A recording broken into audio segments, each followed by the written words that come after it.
Morning students, welcome to all of you in ABN School online classes. Myself Rakesh Rulia, I am your business study teacher. Last time we studied about what is the meaning of management, what is the characteristics of management, and what is the objective of management. Now we study about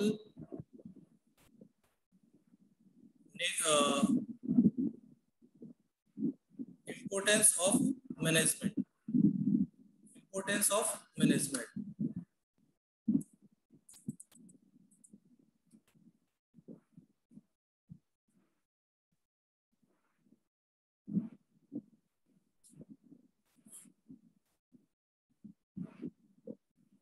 importance of management में objectives आपको study हो गए थे. Importance of management में देखो आप क्या है, ये जो ओपन हो गया.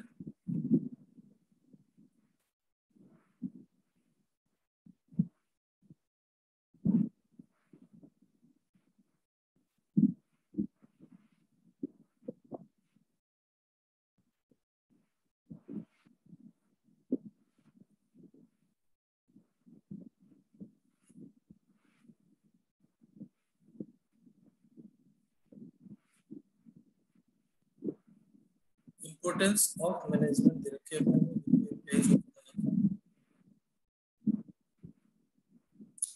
फर्स्ट इंपॉर्टेंस अपने को दे रखा है, management help in achieving group goals. Management helps in achieving group goals. देखो it means management is required not for itself but for achieving the goals of the organisation. The task of a manager is to give a common direction to the individual efforts in achieving the overall goal of the organizations.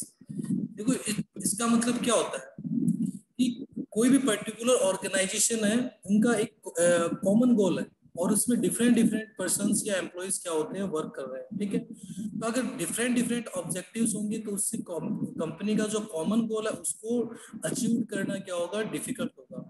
Management क्या करता है, management help in achieving group goal. Management उस group गोल को help करने में क्या करता है, या उस ग्रुप गोल को अचीव करने में क्या करता है, हेल्प करता है भी.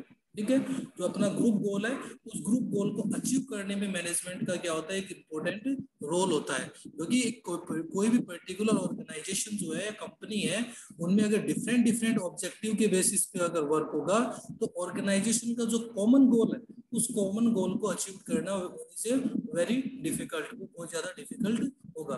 तो मैनेजमेंट के थ्रू क्या होता है कि अपन क्या करते हैं भी, जो अपना कॉमन गोल है उस कॉमन गोल को इजीली क्या कर सकते हैं, या फिर जो ऑर्गेनाइजेशन गोल है उस ऑर्गेनाइजेशन गोल को अपन इजीली क्या कर सकते हैं, अचीव कर सकते हैं.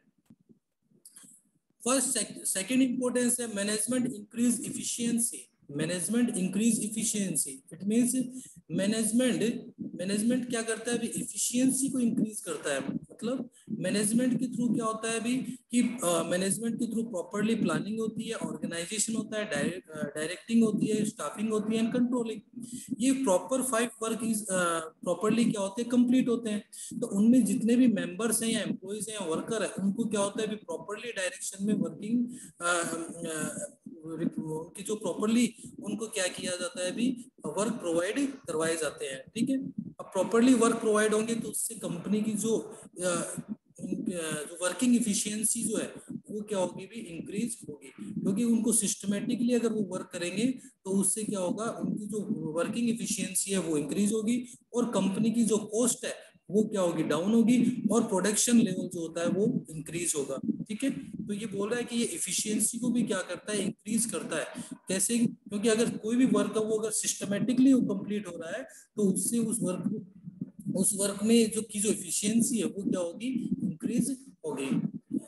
थर्ड जो अपना इंपॉर्टेंस है वो क्या है, ये क्या करता है, मैनेजमेंट क्रिएटेड डायनेमिक ऑर्गेनाइजेशन. आप करंट में क्या है कि मैनेजमेंट क्या करता है, डायनेमिक ऑर्गेनाइजेशन क्रिएट करता है. डायनेमिक का मतलब चेंजफुल ऑर्गेनाइजेशन. ऐसी ऑर्गेनाइजेशन जो इस तरह का एनवायरनमेंट क्रिएट करता है या इस तरह का मैनेजमेंट करता है कि वो हर एक सिचुएशन या कंडीशन के जो एनवायरनमेंट होता है उसमें इजीली अपन क्या कर सकते हैं, उसको एडजस्ट कर सकते हैं। चाहे मार्केट में कस्टमर्स की जो फैशन है उसमें चेंजमेंट आए या टेक्नोलॉजी में कोई चेंजमेंट आए, अगर आपका मैनेजमेंट परफेक्ट, अगर आपका मैनेजमेंट अगर डायनेमिक है, ठीक है, तो वो इजीली हर एक कंडीशन में क्या हो सकता है, एडजस्ट हो सकता है। तो मैनेजमेंट क्रिएटेड डायनेमिक ऑर्गेनाइजेशन, ये ऑर्गेनाइजेशन को क्या करता है, डायनेमिक बनाता है, चेंजफुल बनाता है, कि जिससे अपन इजीली उसको हर एक कंडीशन में या सिचुएशन में इजीली सेटल कर सकते हैं, जिसका अपने लिए क्या होगा, बेनिफिट होगा। उसके बाद में अपना जो फोर्थ इंपोर्टेंस आता है वो आता है management help in achieving personal objectives. Management help in achieving personal objective, it means organisation में अगर बेटर मैनेजमेंट होगा तो उससे क्या होगा, अभी टीम स्पिरिट होगा, ठीक है, और ऑर्गेनाइजेशन का जो बेनिफिट है वो भी क्या होगा, हाई होगा, ठीक है। अगर ऑर्गेनाइजेशन में अगर बेटर अगर कोऑर्डिनेशन अच्छा होगा, इट मींस अगर इसका मतलब ये हुआ कि अब ये क्या करता है, पर्सनल ऑब्जेक्टिव्स को अचीव करने में कैसे हेल्प करेगा, क्योंकि अगर ऑर्गेनाइजेशन में बेटर मैनेजमेंट है तो बेटर मैनेजमेंट होगा तो उससे ऑर्गेनाइजेशन को बेनिफिट होगा, और उस बेनिफिट में से जो भी एम्प्लॉइज है या वर्कर्स है उनको भी क्या मिलेगा, कुछ ना कुछ शेयर मिलेगा, और उनको क्या होगा, उनका जो पर्सनल ऑब्जेक्टिव है, उनका पर्सनल ऑब्जेक्टिव क्या हो सकता है, तो फाइनेंशियल ऑब्जेक्टिव होगा या वो कोई नॉन फाइनेंशियल ऑब्जेक्टिव हो सकते हैं, ठीक है। तो वो उनकी क्या हो सकते हैं भी ऑब्जेक्टिव, तो उनको किसके थ्रू अपन फुलफिल कर सकते हैं, एक बेटर मैनेजमेंट के थ्रू ही अपन क्या कर सकते हैं, ऑर्गेनाइजेशन के जो पर्सनल ऑब्जेक्टिव्स हैं या जो पर्सन है, ठीक है, जो भी पर्सन है उनके पर्सनल ऑब्जेक्टिव्स को भी अपन मैनेजमेंट के थ्रू क्या कर सकते हैं, फुलफिल कर सकते हैं। नेक्स्ट अपना जो आता है वो आता है management help in the development of society.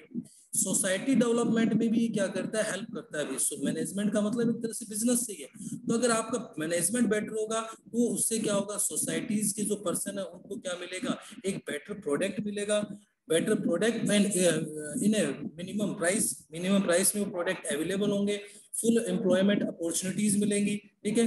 जो भी अनएम्प्लॉयड पर्सन है या जिनको एम्प्लॉयमेंट की रिक्वायरमेंट है उनको क्या होगा, एम्प्लॉयमेंट मिलेगी, और मार्केट में क्या होंगे भी न्यू और लेटेस्ट टेक्नोलॉजी के जो प्रोडक्ट है वो क्या होंगे, अपने को यूज में लेने के, जिससे लोगों की it help to the provide good quality products and service, ठीक है।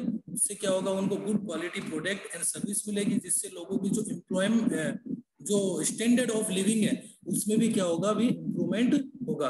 लोगों का जो स्टैंडर्ड होता है, आपने देखा होगा कि पहले जो लोग प्रोडक्ट यूज में लेते थे वो ट्रेडिशनल है, आज लेटेस्ट प्रोडक्ट यूज में आ रहे हैं, तो वो सब चीजें क्या है, मैनेजमेंट के थ्रू क्या है पॉसिबल। अगर बेटर मैनेजमेंट होगा तो न्यू प्रोडक्ट्स आएंगे, न्यू क्वालिटी प्रोडक्ट्स आएंगे, मिनिमम प्राइस में आएंगे, और उससे जितने भी और पर्सन्स हैं, ठीक है, उनको भी क्या मिलेगा, भी उन और पर्सन्स को भी क्या होगा, एक तरह से बेटर प्रोडक्ट क्या होगा, प्रोवाइड होगा, ठीक है। तो इससे क्या होता है, सोसाइटी का भी क्या होता है, ओवरऑल डेवलपमेंट होता है, क्योंकि मेंबर्स को अगर एम्प्लॉयमेंट मिल रहा है, पब्लिक को अगर बेटर क्वालिटी प्रोडक्ट और मिनिमम प्राइस में अवेलेबल हो रहा है, ठीक है, या फिर एक बेटर इन्वायरमेंट क्रिएट हो रहा है, बेटर क्वालिटी प्रोडक्ट और मिल रहे हैं, उससे क्या होगा, उनका जो लिविंग स्टैंडर्ड है वो इंक्रीज हो रहा है। तो ये सारे बेनिफिट किसके लिए है, सोसाइटी के लिए। तो management help in the development of society, it means management is help to the societies providing the better product in a minimum price, providing the employment opportunity to and providing the better quality product and improve the society's standard, ठीक है। वो क्या करते हैं, society के standards को भी क्या कर रहे हैं, इंप्रूव कर रहा है, ठीक है। तो ये कुछ क्या है अपने इंपोर्टेंस दे रखे हैं जो अपने स्टडी किए हैं, ठीक है। अब अपना जो नेक्स्ट टॉपिक आता है वो आता है nature of management. Nature of management जो है उसको अपन इन 3 पार्ट्स में क्या किया है, डिवाइड किया है। फर्स्ट पार्ट है अपना management as an art, second part है मैनेजमेंट एज एन साइंस, और थर्ड पार्ट जो है वो है मैनेजमेंट एज ए प्रोफेशन। देखो मैनेजमेंट एज एन आर्ट क्यों बोला गया, क्योंकि आर्ट से इससे कंपैरिजन ये हुआ है कि art is the skilful and personal application of existing knowledge to achieve desired result, ठीक है।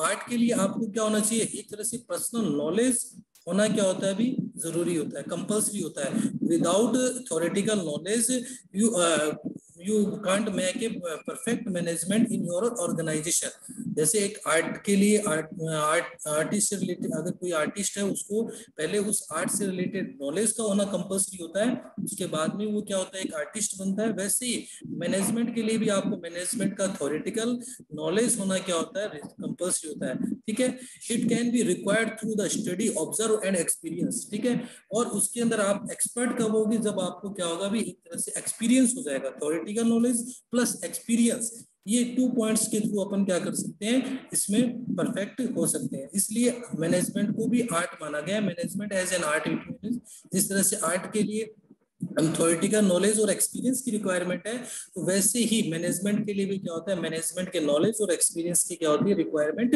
होगी। ठीक है, नेक्स्ट पॉइंट अपना आता है, इसके कुछ फीचर्स दे रखे हैं, उनमें फीचर्स क्या है, मैनेजमेंट एज एन आर्ट के कुछ फीचर्स है। उसमें फर्स्ट फीचर्स है एग्जिस्टेंस ऑफ थ्योरेटिकल नॉलेज। यानी आपको पता है कि किस पे एग्जिस्टेंस करता है, थ्योरेटिकल नॉलेज पे क्या करता है, एक तरह से एग्जिस्टेंस करता है।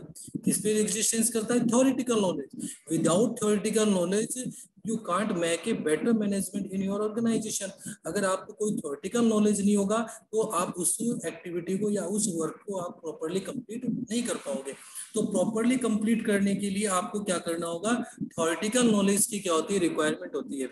ठीक है, तो वैसे ही बोल रहा है कि मैनेजमेंट करने के लिए आपको मैनेजमेंट का थ्योरेटिकल नॉलेज होना कंपल्सरी होता है। जैसे फॉर एग्जांपल इसमें बता रहा है, फॉर एग्जाम्पल क्या है इसमें, literature on the dancing, public speaking, acting and music is widely recognised. तो अगर आपको डांसर बनना है तो डांसिंग का आपको थ्योरेटिकल नॉलेज भी होना कंपल्सरी है। ठीक है, पब्लिक स्पीकिंग करना है तो उसका थ्योरेटिकल और एक्सपीरियंस होना कंपल्सरी है। उसके बाद ही आप क्या कर सकते हो, एक परफेक्टली उस एक्टिविटी को कंप्लीट कर सकते हो। तो एक्सपीरियंस ये बोल रहा है कि ये क्या, किस पे एग्जिस्टेंस होता है, एग्जिस्टेंस ऑफ थ्योरेटिकल नॉलेज पे क्या होता है, डिपेंड होता है। सेकंड पॉइंट अपना पर्सनलाइज्ड एप्लीकेशन। पर्सनलाइज्ड एप्लीकेशंस का मतलब ये देखो क्या होता है, जैसे 2 प्लेयर्स है, दोनों उनका 2 प्लेयर्स का जो वर्क होता है वो सेम होता है। ठीक है, 2 डांसर्स है, 2 स्पीकर्स है, 2 एक्टर्स है।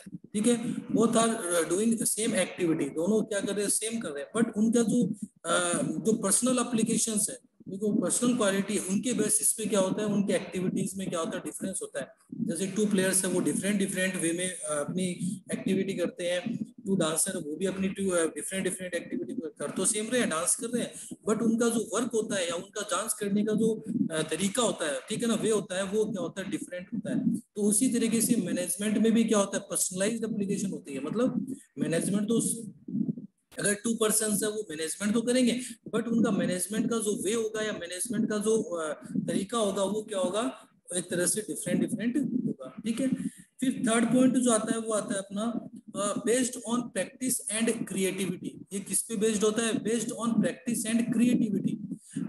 प्रैक्टिस एंड क्रिएटिविटी मतलब ये जिस तरह से आर्ट होती है, तो आर्ट के अंदर अगर आपको परफेक्ट होना है तो आपको आर्ट से रिलेटेड थ्योरेटिकल नॉलेज और प्रैक्टिस का क्या होना है, कंपल्सरी होता है। ठीक है ना, तो वैसे ही मैनेजमेंट के लिए भी आपके पास में मैनेजमेंट से रिलेटेड प्रैक्टिकल नॉलेज होना क्या होता है, कंपल्सरी है। अगर आपके पास में प्रैक्टिकल नॉलेज है तो आप एक बेटर मैनेजमेंट कर सकते हो। ठीक है, तो इसलिए बोल रहा है कि based on practice and creativity.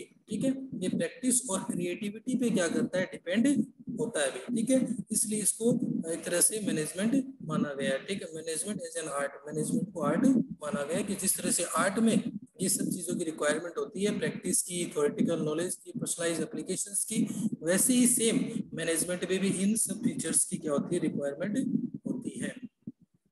अब अपना जो सेकंड पॉइंट आता है वो आता है मैनेजमेंट एज एन साइंस। देखो मैनेजमेंट एज एन साइंस का मतलब क्या होता है कि मैनेज साइंस में जिस आपने देखा होगा, साइंस में कोई भी पर्टिकुलर डिसीजन होता है तो उसके लिए पहले रिसर्च होता है। ठीक है, और उसके बाद में उस रिजल्ट को क्या किया जाता है, स्टैब्लिश किया जाता है। ठीक है, वैसे ही मैनेजमेंट का भी क्या हुआ, पहले उन मैनेजमेंट के जो प्रिंसिपल्स हैं या मैनेजमेंट के जो फंक्शंस हैं उनको प्रॉपर्ली क्या किया गया, स्टडी किया गया। देन आफ्टर मैनेजमेंट की जो फंक्शंस और रूल्स हैं या मैनेजमेंट है उसको क्या किया गया है, स्टैब्लिश किया गया, लागू किया गया। ठीक है ना, तो ये बोल रहा है कि मैनेजमेंट एज ए साइंस, जैसे साइंस में कोई भी डिसीजन होता है तो उसके लिए पहले उस पर रिसर्च होता है, उसके बाद में उसको क्या किया जाता है, एस्टेब्लिश किया जाता है। देन आफ्टर वह सेम उसी तरह से अपन क्या करते हैं मैनेजमेंट में भी सेम वैसे ही क्या होता है, भी पहले जितने भी फंक्शंस है या जो प्रिंसिपल्स हैं उन पे प्रॉपरली क्या हुआ है, स्टडी हुआ है, और उसके बाद में इनको क्या किया गया, एस्टेब्लिश किया गया। इसके कुछ फीचर्स क्या है, सिस्टमाइज्ड बॉडी ऑफ नॉलेज। ये क्या होता है, सिस्टमाइज्ड बॉडी ऑफ नॉलेज। जैसे साइंस में क्या होता है, कोई भी अगर डिसीजन होता है तो उसका पहले सिस्टमेटिकली क्या होता है, उसके ऊपर सिस्टमेटिकली उस पर स्टडी की जाती है, और उसके बाद में उसको क्या किया जाता है, स्टैब्लिश किया जाता है। वैसे ही मैनेजमेंट के जो प्रिंसिपल्स हैं या फंक्शन है उन पे भी क्या हुआ है, अभी प्रॉपरली एक सिस्टमेटिकली क्या किया गया, उनको स्टडी किया गया, उसके बाद में उनको क्या किया गया, एस्टेब्लिश किया गया। Principle based on experimentation. जिस तरह से साइंस के पर्सनल प्रिंसिपल्स होते हैं, प्रिंसिपल्स पे बेस्ड होता है, वैसे ही मैनेजमेंट में भी सेम क्या होता है, भी मैनेजमेंट के जो प्रिंसिपल है, जो एफडब्ल्यू टेलर के प्रिंसिपल है या हेनरी फ्योल के जो 14 प्रिंसिपल्स हैं, उनके ऊपर उनको भी इसमें क्या किया गया, उनको बेस मान के इनको क्या किया गया, एस्टेब्लिश किया गया। थर्ड जो फीचर्स आता है वो आता है अपना यूनिवर्सल वैलिडिटी। यूनिवर्सल वैलिड मतलब हर जगह क्या हो, वैलिड हो। यूनिवर्सल वैलिडिटी का मतलब कि जिस तरह से साइंटिफिक रिजल्ट जो होते हैं या साइंटिफिक जो प्रिंसिपल्स हैं have universal validity and applicable. जैसे बोल रहे हैं ना कि scientific principles have universal validity and applicable. ये क्या होते हैं, यूनिवर्सल वैलिड होते हैं, यूनिवर्सल और एप्लीकेबल होते हैं, सभी जगह लागू होते हैं। मतलब कोई भी, चाहे वो कंट्री हो, कोई भी अदर ऑर्गेनाइजेशन हो, चाहे बिजनेस ऑर्गेनाइजेशन हो, सभी जगह इनको क्या होता है भी, एक तरह से ये सभी जगह क्या होते हैं, वैलिड होते हैं और एप्लीकेबल होते हैं। तो सेम वे में ये भी मैनेजमेंट के जो प्रिंसिपल और फंक्शंस है या मैनेजमेंट है, वो भी क्या होते हैं भी सेम वे में क्या होते हैं भी सभी जगह इक्वली या वैलिड होते हैं, ठीक है ना, एप्लीकेबल होते हैं। ठीक है, इनको हर जगह अपन क्या करते हैं, यूज में ले सकते हैं, चाहे वो कोई भी अदर कंट्री हो, ठीक है, ऑर्गेनाइजेशन हो, हर जगह ये क्या होते हैं, everywhere is this is valid and applicable. ठीक है, ये क्या होते हैं, एप्लीकेबल भी होते हैं और वैलिड भी होते हैं। इसके बाद में ये तो हो गया अपना मैनेजमेंट एज ए साइंस। ठीक है, थर्ड जो आता है अपना वो आता है management as a profession. Management as a profession का मतलब क्या होता है, प्रोफेशन का मतलब क्या होता है अभी, प्रोफेशन इट मींस जैसे एक डॉक्टर है वो अपनी सर्विस दे रहा है तो वो उसका प्रोफेशन होता है, एक टीचर है वो अपनी सर्विस दे रहा है तो वो उसका प्रोफेशन है, एक लॉयर अगर अपनी सर्विस दे रहा है तो वो उसका प्रोफेशन है। तो प्रोफेशन जो है, तो वैसे ही बोल रहा है कि मैनेजमेंट एज ए प्रोफेशन, जैसे प्रोफेशन के लिए क्या होता है, जैसे डॉक्टर के लिए डॉक्टर की डिग्री और एक्सपीरियंस का क्या होना होता है, कंपल्सरी है, ठीक है, नॉलेज होना कंपल्सरी है। वैसे ही सेम मैनेजमेंट के लिए भी मैनेजमेंट का नॉलेज और एक्सपीरियंस होना क्या होता है, अभी कंपल्सरी होता है। इसलिए बोला कि मैनेजमेंट एज ए प्रोफेशन, कि जैसे सेम प्रोफेशन के लिए क्या होता है अभी, कोई भी पर्टिकुलर प्रोफेशन है, जैसे डॉक्टर है या लॉयर है, तो लॉयर के लिए लॉयर का नॉलेज होना और एक्सपीरियंस या सर्टिफिकेट होना कंपल्सरी होता है। वैसे ही मैनेजमेंट के लिए भी मैनेजमेंट का नॉलेज और मैनेजमेंट का जो सर्टिफिकेट है वो होना कंपल्सरी होता है, एक्सपीरियंस होना कंपल्सरी होता है भी, तभी आप मैनेजमेंट कर सकते हो। ठीक है, अब क्या होता है अभी, मैनेजमेंट जो है, मैनेजमेंट के कुछ फीचर्स दे रखे हैं अपने को। फर्स्ट फीचर्स क्या दे रखा है, देखो आप, मैनेजमेंट एज ए प्रोफेशन के कुछ फीचर्स हैं, उसमें फर्स्ट फीचर्स है well defined body of knowledge. ठीक है, देखो ये क्या बोल रहा है कि well defined body of knowledge का मतलब क्या है, all profession are based on well defined body of knowledge that can be required through the instructions. ठीक है, जितने भी प्रोफेशंस है वो किसके ऊपर डिपेंड है, नॉलेज पे डिपेंड है, well defined body of knowledge.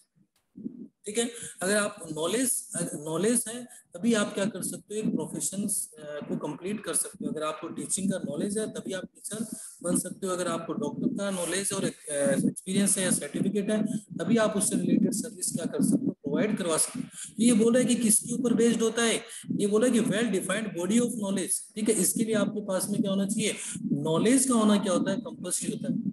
ऐसे ही मैनेजमेंट के लिए भी आपके पास में क्या होना चाहिए, एक तरह से नॉलेज का होना क्या होता है, कंपल्सरी होता है। Without knowledge and experience and without degree, ठीक है, आप क्या नहीं कर सकते, बेटर मैनेजमेंट नहीं कर सकते।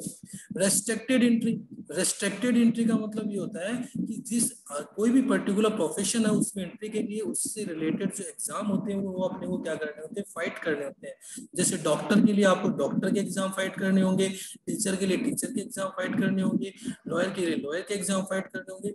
वैसे ही सेम अगर आपको एक बेटर मैनेजर बनना है या मैनेजमेंट से रिलेटेड अगर आपको डिग्री चाहिए तो आपको मैनेजमेंट से रिलेटेड जो एग्जामिनेशन है उनको क्या करना होगा, फाइट करना होगा। उसके बाद ही आप एक मैनेजमेंट के लिए क्या माने जाओगे, एक एप्लीकेबल माने जाओगे। जैसे फॉर एग्जांपल दे रखा है, to become a chartered accountant in India, a candidate has to clear a specified examination conducted by the Institution of Chartered Accountant of India.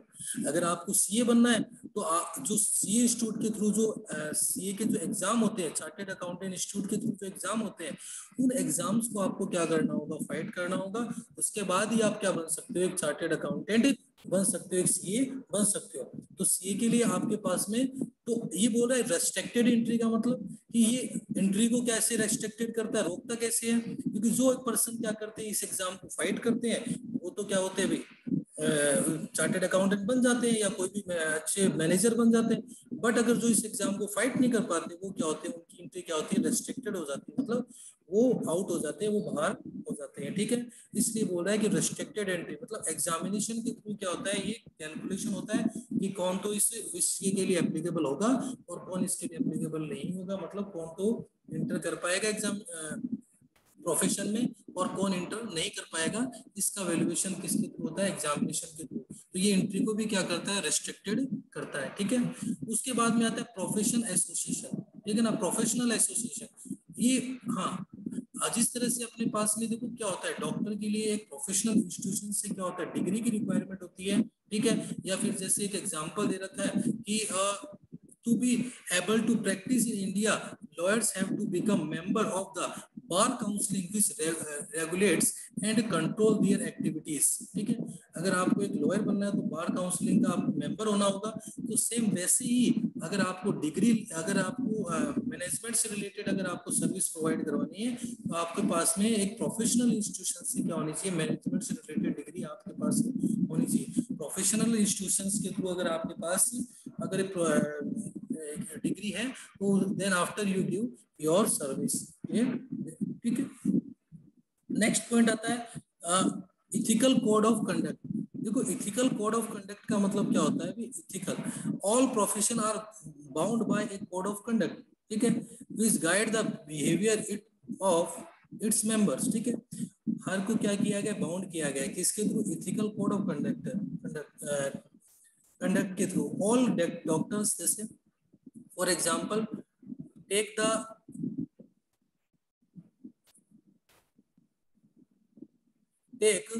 the oath the ethical practice at a time they enter the profession। ठीक है, जैसे एक doctor होता है तो उनको doctor से related क्या होती है, भी प्रैक्टिस होना कंपल्सरी होता है, उनको अगर प्रॉपरली प्रैक्टिस है हो रहा है। ठीक है, तो मैनेजमेंट के लिए भी आपको मैनेजमेंट का जो प्रैक्टिस है या ठीक है मैनेजमेंट से रिलेटेड जो नॉलेज है वो होगा, उसके बाद ही आप उस प्रोफेशन में क्या कर सकते हो, इंटर करोगे। ठीक है, उसके बाद में नेक्स्ट क्या आता है अभी, सर्विस मोटिव। ये बोला है कि उनका जो मोटिव है, जैसे एक प्रोफेशन होता है अभी उसमें, जैसे एक डॉक्टर है तो डॉक्टर का ये मोटिव होता है कि उसका क्लाइंट जो उसको क्या हो भी बेटर बेनिफिट मिले। ठीक है, तो उनको अपने प्रोफेशन के लिए क्या होना चाहिए, ऑनेस्ट होना चाहिए। उनका जो मेन मोटिव है वो क्या होना चाहिए, सर्विस मोटिव होना चाहिए।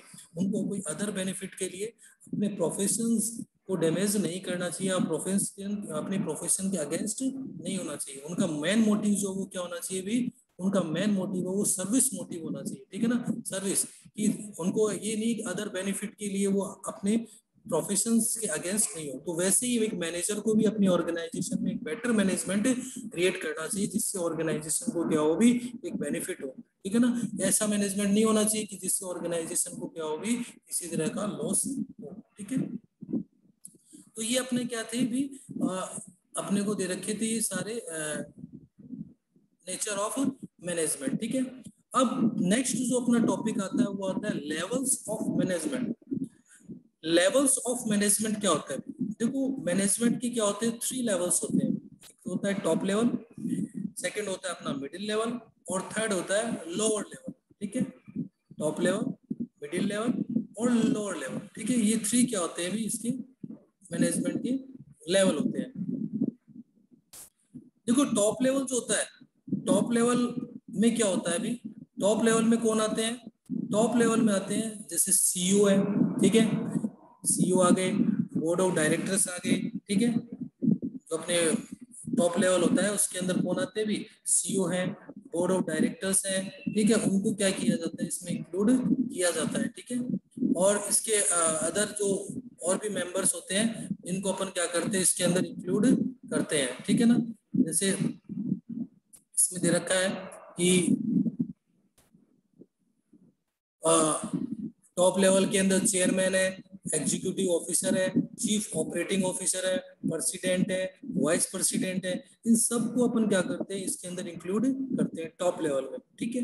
ये टॉप लेवल का वर्क क्या होता है अभी, top level management is a team consisting the manager of from different function level heading finance, marketing, etc. For example, chief officer, vice president, their basic task to is to integrate reserve element of the coordinate the activity of different departments. मतलब इनका जो main work होता है वो क्या होता है, determination of policies, ठीक है, पॉलिसी डिसाइड करना कि कंपनी किस पॉलिसी पर वर्क करेगी। ये किनका वर्क होता है, टॉप मैनेजमेंट का होता है, पॉलिसीज को डिसाइड करना, ठीक है, कि कंपनी की क्या पॉलिसी है, कंपनी की कैश पॉलिसी तो कैश पॉलिसी के बेसिस पे क्या करेगी कंपनी वर्क करेगी, ठीक है। कंपनी में कौन कौन सी वर्किंग पॉलिसीज, ठीक है, कौन से डिफरेंट टाइप के वर्क होंगे, ठीक है, उनको डिटर्मिनेशन ऑफ वर्किंग एक्टिविटीज, ठीक है, वर्किंग एक्टिविटीज कौन सी होगी, ये सब चीजें डिसाइड करना, टारगेट कंपनी का क्या टारगेट होगा, ऑब्जेक्टिव क्या होगा, इस सब चीजों को डिसाइड करना किसका काम होता है, ये होता है टॉप लेवल मैनेजमेंट का। This top level management are responsible for the welfare and survival of the organisations. ये जो टॉप लेवल है ये क्या होते हैं भी, एक प्रॉपरली रिस्पॉन्सिबल होते हैं किसके लिए, welfare and survival of the organisation, ठीक है। ऑर्गेनाइजेशन है वो लॉन्ग टाइम तक सर्वाइव करेगी, ठीक है, उसके लिए रिस्पॉन्सिबिलिटी, जो मेन रिस्पॉन्सिबिलिटी होती है वो किसकी होती है, टॉप लेवल मैनेजमेंट की होती है। टॉप लेवल के थ्रू क्या होता है, उनकी वेलफेयर और सर्वाइवल को क्या किया जाता है, डिसाइड किया जाता है, ठीक है, क्योंकि ओवरऑल जो कमांड होती है वो किनके पास होती है, टॉप लेवल के पास होती है, ठीक है ना। They analysis the business environment and implication for the survival of the firm, ठीक है, वो क्या करते हैं भी, एनवायरनमेंट का एनालिसिस करते हैं और उसके बाद में क्या करते हैं, वो ऑर्गेनाइजेशन को रन करते हैं। They formulate overall organisation goal and strategies for their achievement, ठीक है, और वो क्या करते हैं भी, ऑर्गेनाइजेशन का जो गोल होता है, ठीक है, उसको फॉर्मुलेट करना या स्ट्रेटेजीज बनाना, ये ओवरऑल वर्क किनके थ्रू होते हैं, टॉप लेवल के थ्रू होते हैं, ठीक है। They are responsible for all the activities of the business and for its impact on society. Totally जो डिपेंड मतलब रिस्पॉन्सिबिलिटी भी इनकी होती है, मतलब इट मीन्स कि ऑर्गेनाइजेशन सक्सेसफुल होगी या नहीं होगी उसके लिए, प्लस सोसाइटी पे क्या इम्पैक्ट होंगे, सोसाइटी पे उसके क्या इफेक्ट होंगे, हर एक्टिविटी के लिए ये क्या होते हैं, रिस्पॉन्सिबल होंगे। The job of the top manager is complex and stressful. Top management का जो जॉब है वो क्या होता है, very difficult and complex and stressful होता है, ठीक है, demanding long hours and commitment to the organisations, ठीक है। तो इनका जो वर्क होता है वो क्या होता है, वो डिफिकल्ट होता है। तो ये आपको क्या बताया, टॉप लेवल। फिर सेकंड जो अपना आता है वो आता है मिडिल लेवल। देखो मिडिल लेवल मैनेजमेंट में क्या होता है, मिडिल लेवल मैनेजमेंट में जो अपने डिपार्टमेंटल मैनेजर्स होते हैं उनको अपन क्या करते हैं, इंक्लूड करते हैं। जैसे कोई कंपनी होती है तो उसमें डिफरेंट डिपार्टमेंट होते हैं, ठीक है ना, मार्केटिंग डिपार्टमेंट होता है, परचेजिंग डिपार्टमेंट होता है, सेल्स डिपार्टमेंट है, तो उनके जो मैनेजर्स होते हैं उनको क्या किया जाता है, इसमें इंक्लूड किया जाता है, ठीक है। मिडिल मैनेजमेंट में जो अपने डिपार्टमेंटल मैनेजर्स हैं उनको क्या किया जाएगा, इंटर किया जाएगा, ठीक है। जैसे प्रोडक्शन मैनेजर है, middle management is responsible for the implementing and controlling plan and strategy development bye the top management. Top management ने जो स्ट्रेटेजी बनाई है, ठीक है, और उस स्ट्रेटेजी को किस तरह से इम्प्लीमेंट करना है, किस तरह से उसको फॉलो करवाना है, किस तरह से उसको लागू करना है, ये सब चीजें इसकी रिस्पॉन्सिबिलिटी किसकी होती है, मिडिल लेवल मैनेजमेंट की होगी। At the same time they are responsible for all the activities of the first line manager. और फर्स्ट लाइन मैनेजर मतलब जो लोअर लेवल है उनके लिए भी क्या होते हैं, ये रिस्पॉन्सिबल होते हैं। Their main task is to carry out the help formulated by the top manager. ठीक, उनका जो मेन टास्क क्या होता है अभी कि टॉप मैनेजर ने जो भी स्ट्रेटेजी बनाई है, ठीक है, या जो भी वर्किंग कंडीशंस डिसाइड की है उनको स्टार्ट करना, उनको फॉर्मुलेट करना, ठीक है, ये इनका वर्क है। For this they need interrupt the policies formed by the top management. इनका वर्क क्या होता है अभी, टॉप मैनेजमेंट ने जो पॉलिसी बनाई उनको क्या करना अभी, एक तरह से स्टार्ट करवाना। सेकंड जो होता है वो दे रखा है इसमें, ensure that their department has the necessary personal. वो क्या करते हैं अभी, मतलब हाँ, ये क्या होता है डायरेक्ट, इनका क्या होता है अभी, हर एक डिपार्टमेंट से क्या होता है कि कनेक्शन होता है, ठीक है, उनसे पर्सनली क्या होते हैं भी उनको गाइड करते हैं, ठीक है, assign necessary duties and responsibility to them. ठीक है, अगर इनको कोई भी पर्सन की अगर रिक्वायरमेंट है या ड्यूटीज प्रोवाइड करवानी है कोई भी पर्टिकुलर वर्क के लिए, तो वो ड्यूटीज प्रोवाइड करवाना या रिस्पॉन्सिबिलिटीज देना भी ये किनका वर्क होता है, मिडिल लेवल मैनेजमेंट का होता है। मतलब फॉर एग्जाम्पल अगर परचेजिंग डिपार्टमेंट से रिलेटेड कोई एक्टिविटी है तो परचेजिंग डिपार्टमेंट के मैनेजर्स को ही क्या करना होगा, वहाँ की रिक्रूटमेंट करनी होगी, वहाँ के एम्प्लॉयज को वर्किंग प्रोवाइड करवानी होगी, वहाँ की जो ओवरऑल एक्टिविटीज है उनको हैंडल करने का वर्क किसका होगा भी, परचेजिंग डिपार्टमेंट के मैनेजर्स का होगा। ठीक है, management to the work through their efforts quality of output is maintained, wastage of material is maintained and safety standard are maintained. ठीक है, वर्किंग मैनेजमेंट ऑफ वर्कर्स का मैनेजमेंट करना होगा, प्रोडक्ट की क्वालिटी को मैनेज करना होगा, कोई भी पर्टिकुलर प्रोडक्ट है वो वेस्ट नहीं हो, इसको क्या करना होगा, मिनिमाइज करना होगा। ये ओवरऑल एक्टिविटीज किसके थ्रू हैंडल होगी, ये ओवरऑल एक्टिविटीज हैंडल होगी किसके थ्रू, मिडिल लेवल मैनेजमेंट के थ्रू होगी। The quality of worship and the quality of output depend on the hard work. हाँ, क्वालिटी किस पे डिपेंड करेगी, हार्ड वर्किंग पे, क्योंकि हार्ड वर्किंग पे डिपेंड करेगी। ठीक है, हो गया। अब आती है थर्ड जो अपना आता है वो आता है सुपरवाइजरी लेवल। ठीक है, सुपरवाइजरी लेवल में कौन आते हैं, इसमें आते हैं अपने फोरमैन और सुपरवाइजर आते हैं। अभी सुपरवाइजरी लेवल में कौन आते हैं, फोरमैन और सुपरवाइजर को अपन क्या करते हैं इसमें इंक्लूड करते हैं। और इनका जो डायरेक्ट लिंक होता है वो किनसे होता है, लेबर से होता है। इनका डायरेक्ट लिंक किससे होता है, लेबर से। लेबर के थ्रू क्या होते हैं अभी, लेबर से डायरेक्ट लिंक होता है। लेबर्स को क्या कौन सी बेसिक फैसिलिटीज की रिक्वायरमेंट है, और ये किसके ऑर्डर को फॉलो करते हैं, मिडिल लेवल जो होता है वो इन लोअर लेवल्स को या सुपरवाइजरी लेवल हो इनको क्या करते हैं भी, डायरेक्शन देते हैं। और उन डायरेक्शन को स्टार्ट करना या एम्प्लॉय से वर्क स्टार्ट करवाना ये किसकी रिस्पॉन्सिबिलिटी होती है, ये होती है फोरमैन और सुपरवाइजर की।